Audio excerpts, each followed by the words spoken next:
Hai semuanya, balik sama Arik. Selamat datang di bagian ke-11 series Introduction to Programming. Nah, pada bagian ini kita akan berkenalan dengan konsep function pada Python. Nanti kita akan pelajari juga terkait parameter, argumen, dan return value dari function. Lalu kita akan pelajari juga terkait variable scope. Dan terakhir kita akan berkenalan juga dengan lambda function. Nah, function itu adalah blok kode yang dirancang untuk melakukan tugas tertentu. Function ini memungkinkan kita untuk mengelompokkan perintah dan memanggilnya sesuai kebutuhan, sehingga kode itu bisa lebih modular dan mudah untuk dipelihara. Function itu hanya akan berjalan ketika kita memanggilnya. Kita dapat memberikan data ke function melalui parameter, dan function juga dapat pula mengembalikan suatu nilai. Nah, ini adalah contoh bentuk dari function pada Python. Yang pertama itu adalah keyword def yang digunakan untuk meng-create suatu function. Lalu di sini adalah nama dari functionnya, dan di bawah ini adalah blok kode dari si functionnya, atau disebut juga dengan function body. Nah, coba kita praktek aja buat function sederhana.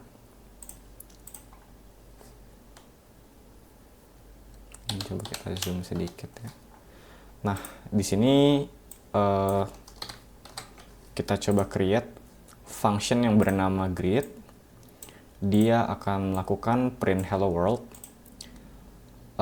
dan function ini dibuat tanpa parameter dan return value ya. Kita cukup panggil dengan seperti ini. Coba kita run code-nya. Nah, ini dia hasil dari code-nya ya. Jadi dia akan melakukan print hello world gitu ya. Nah, pada function kita juga bisa menambahkan parameter dan return value. Ini adalah struktur function yang sudah ditambahkan parameter dan return value. Jadi bedanya ada di sini ya. Di tanda kurungnya itu kita bisa masukin parameter. Di sini di body functionnya kita masukin statement yang mau kita lakukan pada function itu ada apa aja. Dan terakhir kita kasih keyword return untuk mengembalikan suatu nilai dari hasil operasi function tersebut. Ada beberapa istilah di sini seperti parameter yang perlu teman-teman ketahui. Jadi parameter itu adalah variabel yang dideklarasikan dalam definisi fungsi.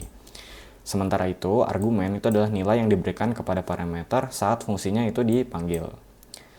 Selain menambahkan parameter pada fungsi, kita juga dapat membuat suatu fungsi mengembalikan nilai dengan keyword return, seperti ini ya. Nah, ini aku coba contohin fungsi yang punya parameter. Di sini ada function ya yang namanya itu greet2.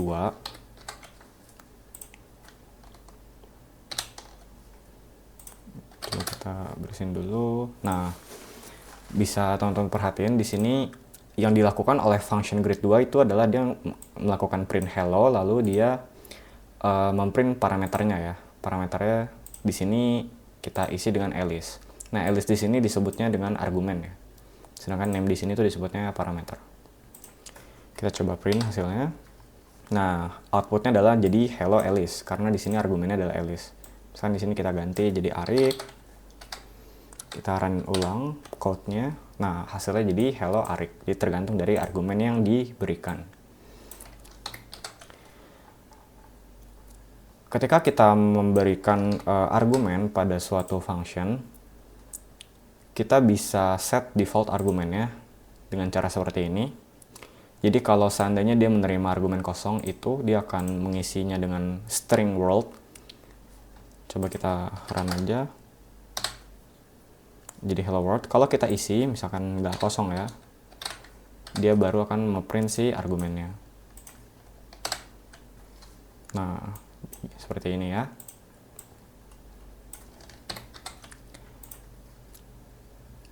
Kemudian berikutnya, ini ada contoh function yang bisa mengembalikan suatu nilai.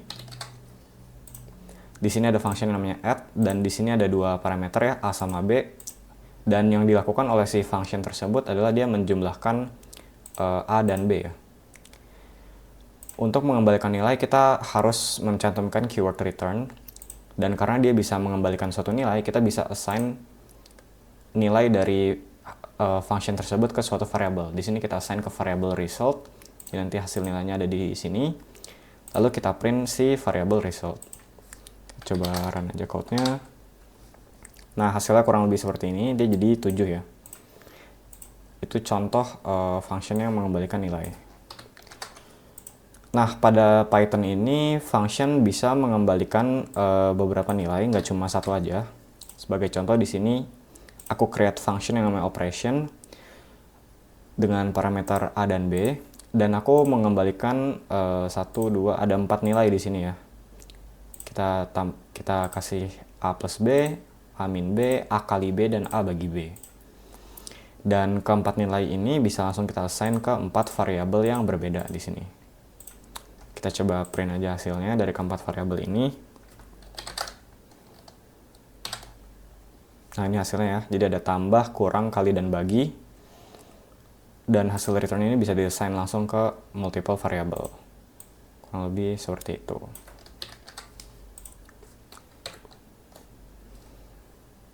Nah, next-nya kita akan berkenalan dengan variable scope. Variable scope ini menentukan di mana suatu variabel itu dapat diakses berdasarkan tempat si variabel ini di-initiate ya, atau di-create. Pada Python itu, variable scope mengikuti LEGB rule. LEGB ini kepanjangan dari local, enclosing, global, dan built-in ya. Dan urutannya itu kita start dari lokal. Nah, lokal itu adalah variabel yang didefinisikan di dalam fungsi dan hanya dapat diakses di dalam fungsi tersebut. Kemudian enclosing itu adalah variabel yang didefinisikan di dalam outer function, sehingga inner function itu dapat mengakses variabel ini. Kalau variabel global itu adalah variabel yang didefinisikan di luar semua function, sehingga variabel ini dapat diakses dari function manapun. Kemudian ini ada variabel built-in. Gak cuma variabel sebenarnya ya, untuk built-in ada fungsi juga. Jadi variabel dan fungsi built-in ini itu tersedia di mana saja dalam program dan kita bisa akses juga. Dan secara default itu udah define sama si Python ya, isi variabelnya. Ini ada contohnya kayak variable file, ada function len, function print, dan function range ya. Nah, coba aja kita lanjut ke variable scope. Sebenarnya terkait variable scope ini untuk built-in itu dia karena udah dibuat Python, biasanya jarang dipermasalahkan. Cuman biasanya yang bikin agak bingung ya bagi pemula itu ngebedain si local, enclosing, dan global. Jadi mungkin aku akan coba demonstrasiin ketiga variabel ini. Nah, di sini aku udah coba create code-nya. Kalau teman-teman perhatiin, coba kita zoom out dikit ya.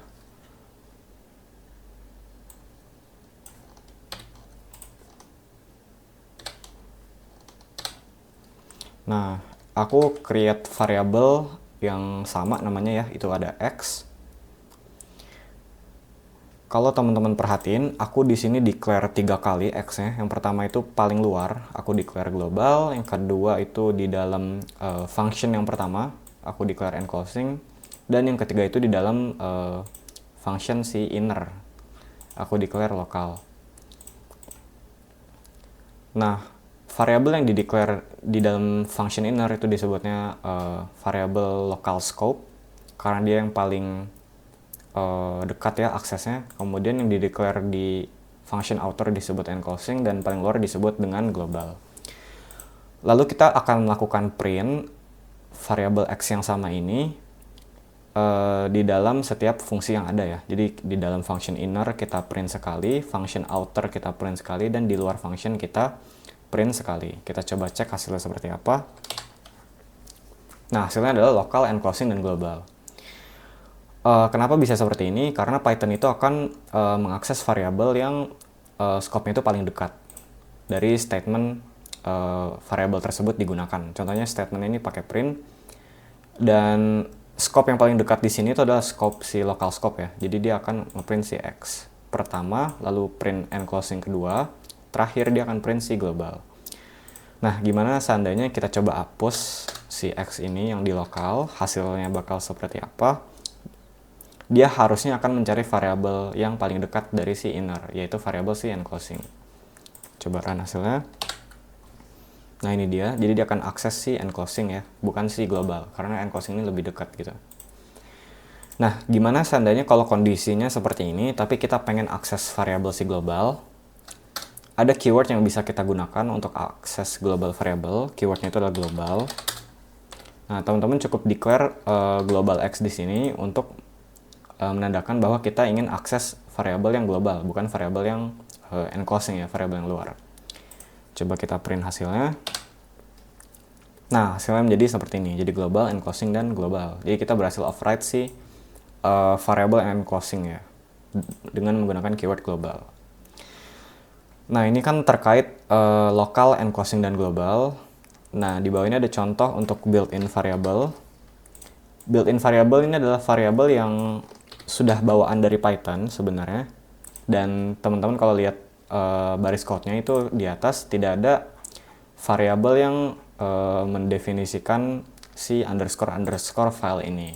Tapi dari built-in Python-nya sudah ada, jadi kita bisa langsung print variabel built-in. Nah, variabel file ini akan menampilkan path lokasi di mana script Python ini dijalankan. Kita coba print variabelnya, si file. Nah, ini dia hasilnya. Jadi ini adalah path di mana si program dijalankan ya. Hasilnya seperti itu. Dan kita tidak perlu mendeclare variabel ya, karena dia sudah built-in. Dan bisa diakses di fungsi manapun. Oke. Nah, selanjutnya kita akan berkenalan dengan lambda function. Lambda function itu adalah fungsi anonim yang didefinisikan dengan menggunakan keyword lambda. Fungsi ini itu dapat memuat banyak parameter, namun hanya bisa memuat satu expression. Biasanya fungsi ini itu hanya digunakan untuk satu kali pakai. Lambda function ini dapat digunakan sebagai argumen terhadap function lain, dan function yang menerima serta mengembalikan function lain itu disebut juga dengan higher order function. Jadi biasanya higher order function ini akan menerima si lambda function sebagai argumen dia. Nah, ini adalah bentuk dari lambda function. Pertama itu ada function object untuk menyimpan hasil dari expressionnya. Yang kedua itu ada keyword dari lambda untuk ngedefine bahwa ini adalah suatu lambda function. Lalu berikutnya ini adalah argumen. Kemudian kita pisahkan argumen ini dengan koma ya kalau ada banyak. Selanjutnya kita beri tanda titik 2, lalu kita masukkan expressionnya. Dan expression di sini hanya bisa single expression ya pada lambda function. Oke, jadi sebenarnya ini mirip kayak function biasa, cuma bedanya lambda function ini bisa dijadikan sebagai argumen pada higher order function. Kita coba langsung intip aja ke code-nya. Nah, di sini aku create lambda function yang sederhana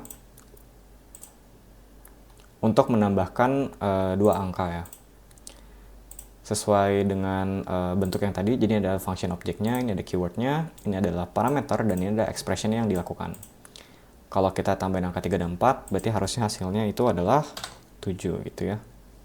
Kalau kita kaliin, hasilnya itu adalah 12.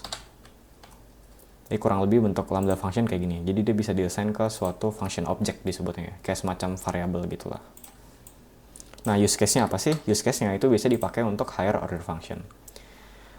Nah, di sini aku create contoh higher order function.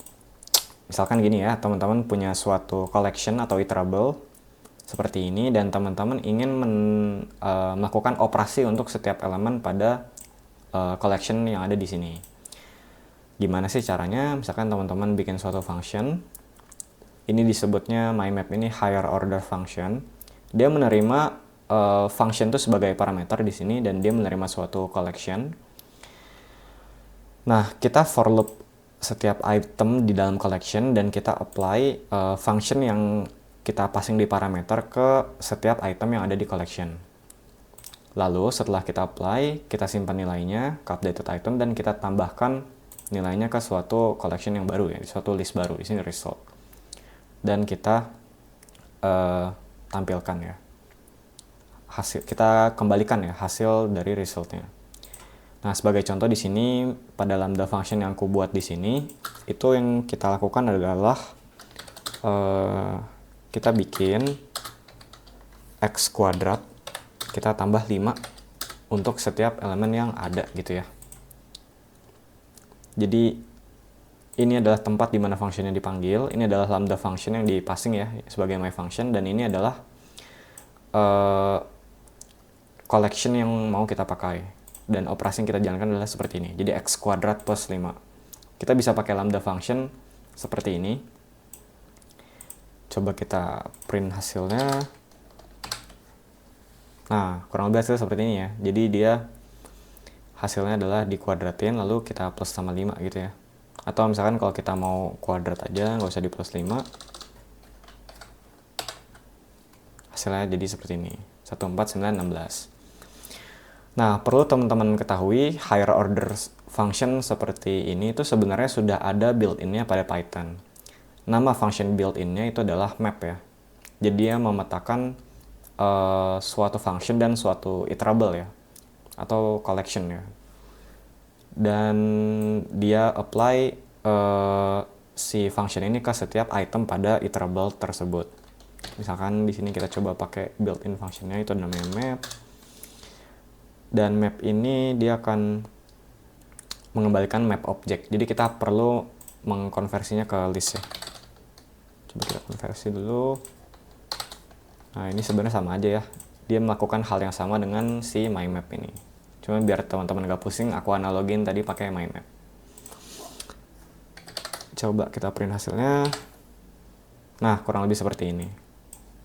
Jadi dia menerima function lambda function sebagai argumen, kemudian menerima suatu iterable, dan dia mengubah isi dari setiap iterable ini menjadi hasil function yang kita inginkan gitu ya. Misalkan ini x plus sama dengan, bisa juga misalkan kita x plus 1 gitu ya, itu terserah kita sih, bebas code-nya mau seperti apa gitu ya. Jadi 2, 3, 4, 5. Oke, mungkin salah satu use case paling penting dari lambda function itu adalah pada higher order function sih sebenarnya. Dia bisa dipassing ke function lain sebagai argumen. Oke, mungkin sekian dari aku terkait function pada Python. Thank you teman-teman yang udah nonton sampai akhir videonya. Semoga video ini bisa bermanfaat buat kalian. Semangat terus belajarnya dan sampai jumpa di video selanjutnya.